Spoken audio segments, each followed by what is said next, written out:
mendoj se është shumë më nevojshme një ndërgjegjësim më i madh mbar qytetar, por edhe mbar politik, për atë çka i detyrohen na vetë vendit dhe ku dona me pa të ardhmen, tu i bashu këtyne vlerave evropiane dhe duke i përgjafu ato edhe me veprime, po edhe me gjithë përfshirje më të madhe të vetë shoqënisë shqiptare.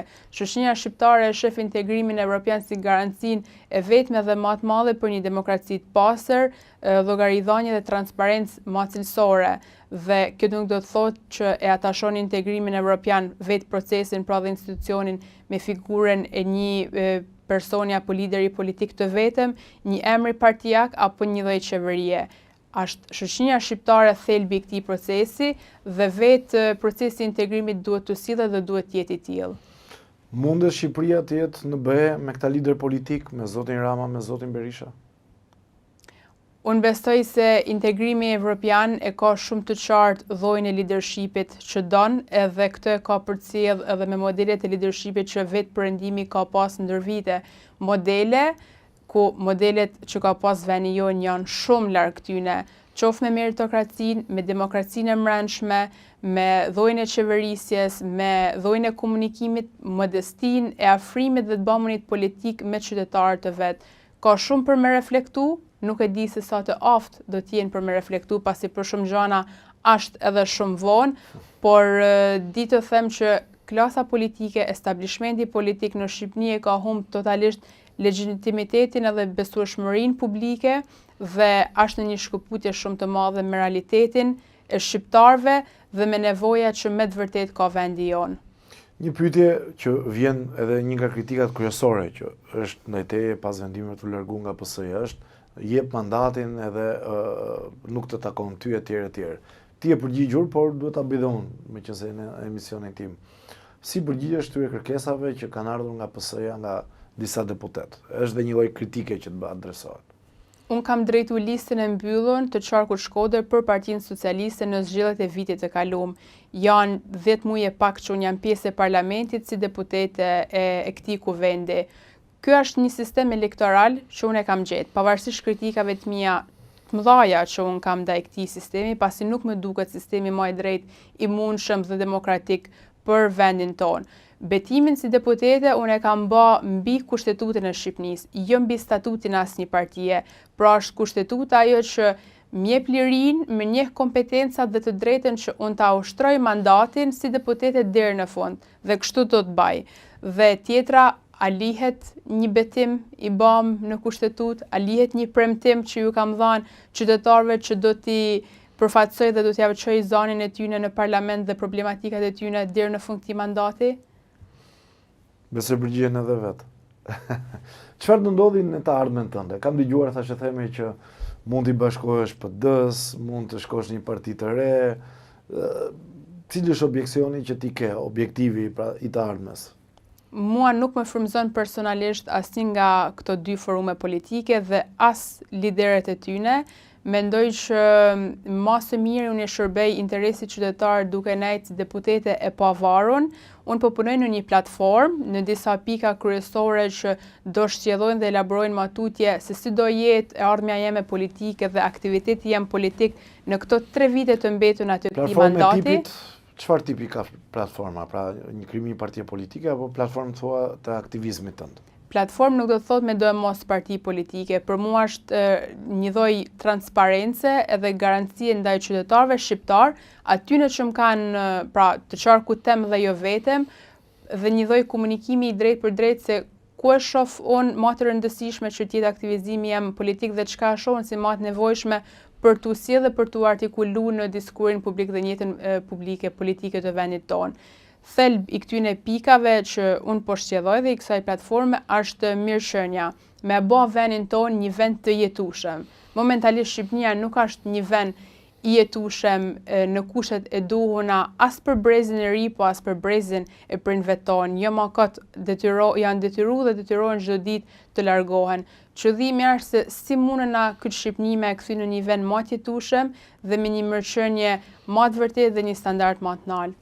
Për mua, thelbi i mirëqenies është ekuilibri dhe raporti që njeriu ne kena me mjedisin, me natyrën që na rrethon. Kjo nuk është sfidë vetëm e vendit tonë. Kjo është një sfidë mbar globale dhe sfida më e madhe është pikërisht se si me gjetë këtë lloj raporti. Unë e konsideroj mjedisin të jetë thelbi i çënies teme politike. Aktiviteti jem ka qenë i bazuar mbi ekologjinë dhe zhvillimin e qëndrueshëm shumë kohë para se të janë politik, bile ka qenë forma me cilën dhe jam njoft dhe kam hyrë politik më vonë si aktiviste edhe si sipërmarrëse. E konsideroj shumë të rëndësishme një zgjim vetdije të matejshme të shqiptarëve, që besoj se ka filluar me ndodh, mbi rëndësinë e mjedisit dhe se si nena të lidhun drejt për drejt me mirëqenien dhe me jetën tonë. Çdo lum i ndotur është një humje kombëtare, çdo mal i djegur është një humje kombëtare. Aq më tepër një tokë e shitun apo e falun e vendit tonë është një humje edhe më e madhe kombëtare. Besoj se krahas një kontrate sociale, neve na duhet një kontratë natyrore, na duhet sovraniteti i tokës. Unë besoj se toka është politike, gjeografia është politike, e gjelbra është politike, që do thotë që janë instanca më të larta që vendosin për vetë mirëqenien tonë edhe ndërlidhshmërinë që ne kena vetë me njëri tjetrin në përditshmëri. Mariana, ti u ndale pak, meqenëse jemi këtu të çështja e tokës, më jep një koment për paketën e maleve. Një projekt ligj shumë i debatueshëm, shumë i diskutuar, investitor strategjik. Pra, si ishte vërteta? Pra, flas e vërteta që ti ke parë edhe nga brenda partisë. Do të falet toka të huajve apo është thjesht një iniciativë për të ndihmuar biznesin? Si ishte vërteta në sytë tu? Unë vi për një zone malore, po besoj edhe tonë Shqipnia, ku përgjatë këtyre 30 viteve janë bërë premtime pafund për njohjen e tokave, për njohjen e pronave, pra një pasuni dhe një zotësi natyrore e njoftun për shekuj, ndër breza komuniteteve dhe individëve të aty në zonave. Si mundet me pas sukses paketa maleve, kur ala sot nuk ka tituj pronësie për kullat qindra vjeçare të malësive të veriut, por edhe malësive të jugut po ashtu, të tokave ku të gjithë e dinë se kush i zotëson dhe nuk ka pas as synime midis palëve, pasi ka vazhduar si një trashëgimi kulturore dhe natyrore mes komuniteteve, kur nuk ka asfaltim të akseve kryesore dhe mungon totalisht siguria për vendasit edhe për turizmin, kur bizneset detyrohen me majt gjeneratorët nezun 3 muajt e vitit për me mbjetu në sipërmarrjet e tyne, kur me ndërtu një stan, ka burokraci si me kënd të ndërtu një shtëpi, kur ka zero mbrojtje të produktit vendor, as promovim apo mbrojtje të bujqësisë dhe blegtorisë. Si mundena ne me fol për majën e piramides, kur nuk kena garantu ala bazën edhe themelin e saj. Pra, kjo vlen për të diskutuar dhe me mendu para se me fol për suksesin e paketës maleve. Nëse realizohen gjitha këto dhe nëse njihet e drejta e pronësisë dhe mbrohet me ligj, e drejta secilit individ dhe komunitet mbi tokën bujqësore, mbi pronat e tyne, tokat pyjore, kullotat, po dhe bjeshën e vrinin që ata e kanë shfrytzuar ndër shekuj dhe ju është njoft si e drejt ligjore me ligjet dhe kodet e tyne zakonore që kanë pas dhe me të drejtën e trashëgimisë familjare, atëherë mundena me fillu me fol për një sukses të mundshëm të paketës maleve. Pra, edhe ti je skeptike me këtë projekt ligj, po me çështjen e investitorit strategjik, si është ky diskutimi, ky projekt ligj, edhe ai fal tokë në klapa gjithmonë. Është dhe kjo e vërtet? Gjitha faktet janë kokëforta dhe flasin me shumë vërtetësi dhe në mënyrë shumë të drejtë për drejt për këtë lloj zhvillimi dhe për vetë paketën e male, po dhe investitorëve strategjik. Besoj se një zhvillim është i mirë kur pikësparit është zhvillim dhe ju shërben njerëzve dhe komuniteteve. Pa i shërby thjesht një grupi të caktuar dhe të ngushtë interesash dhe të afërt me pushtetin. Është e nevojshme që ndërtojmë një lloj zhvillimi horizontal ku ju shërben komuniteteve, krijon një ndërlidhshmëri mes tyne dhe krijon një produkt të vërtet konkurrues.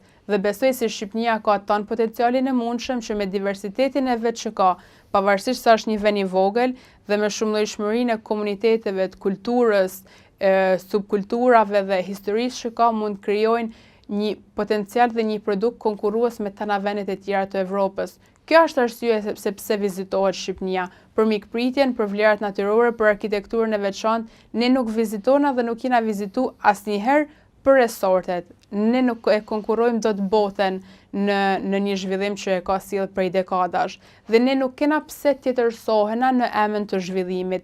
Do ishte një zhvillim shumë i dhunshëm nëse kërkon që të harrosh se kush je edhe se kujt i përket. Dhe shqiptarët nuk mund të harrojnë dhe nuk duhet të lejojnë të harrohen as të pranojnë politika dhe projekte të huajsuese.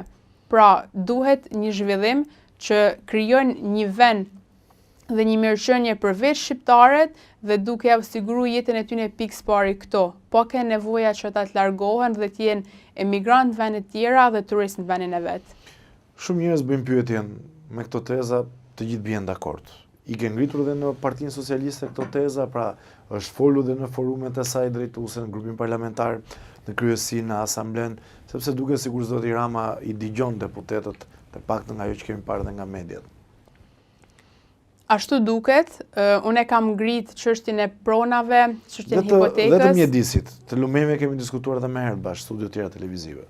Në grupet e mbyllura të zgjeruara të Partisë Socialiste, unë kam folur për trashëgimin natyrore, për kërcënimin që po ju bëhet kullave dhe arkitekturës së vjetër shqiptare, si në veri dhe si në jug të vendit. Kjo lidhet edhe me pasionin tem për antropologjinë dhe për arkitekturën e vjetër shqiptare. E kam ngrit si problem se sa rëndësishme është që ne të hartojmë një kornizë ligjore lehtësuese për pronarët e këtyre trashëgimive kulturore, por dhe të jepet një subvencion dhe një mbështetje ligjore për restaurimin e tyre. Ka qindra kulla që shemen prej mungesës së një çatije, kulla që është e pamujtën të ndërtohen më në ditët e sotme. Dhe kjo është produkti i vërtet shqiptar. Kjo është ajo të cilën ne duhet ta mbrojmë me fanatizëm dhe si qytetarë dhe si politik përkundër shumë pasunive të tjera që ne kena. Dhe po ashtu kam folur për mjedisin, për ndotjen e lumit Drin si një urgjencë kombëtare ekonomike, pasi cënon në mënyrë të drejtë për drejtë jetën edhe vazhdueshmërinë atyre sipërmarrjeve fisnike që janë brigjeve të këtij lumi, për ndotjen e lumit Buna, po ashtu dhe mjedisit në përgjithësi në vendin tonë, për katastrofat mjedisore që i kena pa të ndodhin çdo verë dhe sigurisht deri në një farmase mund të jenë larg le të themi dorës së njeriut, po të njëjtën kohë politika e ka për detyrë që të ofrojë instrumentet edhe zgjidhjen që s'pari të parandalohen, por edhe të kurohen pa pas pasoja tragjike.